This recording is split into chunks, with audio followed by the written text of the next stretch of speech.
I've come to realize why Marco Rubio was chosen as our Secretary of State. It's baffled me for a little while, but as I've explored this Trump-Monroe Doctrine and the unfolding of it, it makes absolute perfect sense. And once again, the president is out in front of us all. Once again. Be sure to hit the like and subscribe because, again, the president is on top of it, and we're just trying to catch up to him. It's crazy. So as I've gone through and I've been talking about all these Latin American countries that are fitting in, Latin America and South American, that are fitting into the Trump-Monroe Doctrine, which I think is a real thing and really starts to make sense when you start seeing some of his choices. And Marco Rubio is a big clue to that. This is an article out of The Hill, and again, I'll be sure to link that. This is from a campaign stop earlier this year. Trump signals Cuban regime could be changed if he is reelected. And this goes into a video that he posted on social media. I want to express my admiration and support for all the brave Cuban people who are standing up against the vile communist regime, Trump said in a video posted Friday on Truth Social. It's not easy, and we appreciate it, and it's going to be changed. Under Cuba's brutal and corrupt dictators, the Cuban people are suffering terrible food shortages, energy blackouts, poverty, political repression, and religious persecution, he added. Cuba has been facing economic crisis that has been forced the communist-run island to seek assistance from World Food Program. Cuba has asked for powdered milk and other items as the country faces food, fuel, and medicine shortages. The protests have been escalating in the country while recently officials have been attempting to hold talks with U.S. officials. We go back into what Trump said. I want the Cuba people to know that we are watching what is happening in Santiago very closely, watching it every minute of every day. We are with you. Under my administration, we will return to being very strong on the oppressors. Unlike crooked Joe Biden, who's been very weak on the communists, I stand with the Cuban people. He does not stand with them, he continued. He doesn't care about them. He couldn't care less. I echo your call for the release of political prisoners in Cuba. The president then goes on to talk about needing the free and fair elections in Cuba, which obviously, that goes without saying they need that. But he also states in there that there's a little bit of trouble with that because even the United States has trouble with that. So that comes back to his policy choices.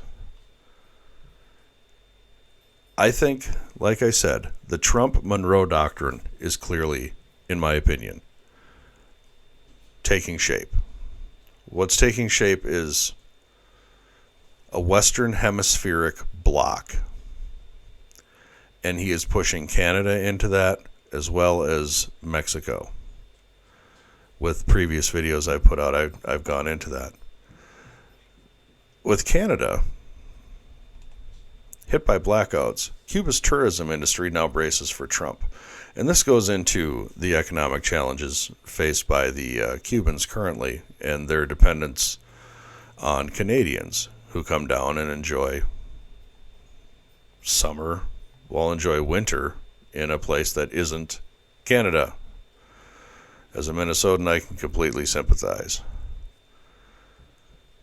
But what if suddenly, as part of his tariff plan, the president were to say, if you don't cancel relations with Cuba and have a sanction regime similar to us, we're going to just impose those tariffs on other portions of your economy as well.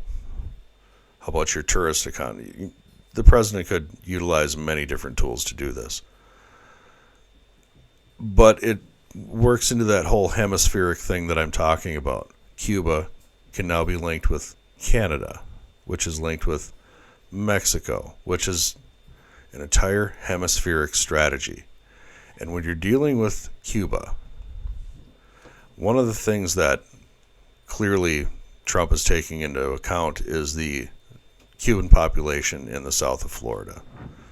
This is why Marco Rubio was chosen. He is chosen so he can work with Latin American countries, possibly work with Cuba. If they don't work with us, it's far more likely that they will have a color revolution than Venezuela, who we spoke about in a previous video, who is working with the Trump administration, the incoming Trump administration, on the possibility of curbing their migrants as part of normalization of relations. Perhaps something like that could be worked on with Cuba as well. But with Cuba, we also have to deal with the fact that there's a large voting base in the south of Florida that will not tolerate anything short of the overthrow of the Cuban regime. Justifiably so, after the crimes of that regime were brought upon those people and their ancestors. You can absolutely understand it.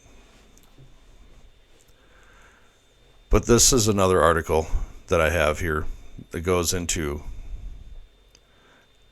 it says right here, Revolucion. Obviously, they're talking about their Cuban revolution. But with Trump's return, the prospects for Cuba are even grimmer. The Biden administration refused to reverse U.S.-Cuban policy. Now Trump will pick up where he left off. And where he left off was actually with a new round of sanctions that Trump signed literally right before he went out the door in 2021. Actually, after J6, he signed them, and they're still in place. But this article goes into the food shortages, the electrical shortages, the miserable life, basically, that it is for the Cuban people, the collapsing energy grid, and what Trump's return could mean for that, and the waning communist effect that Cuba has. And them as a country, their communism is not as much of a threat as you would say the communist Chinese. But their revolution can still be exported throughout the world. So there have to be things done.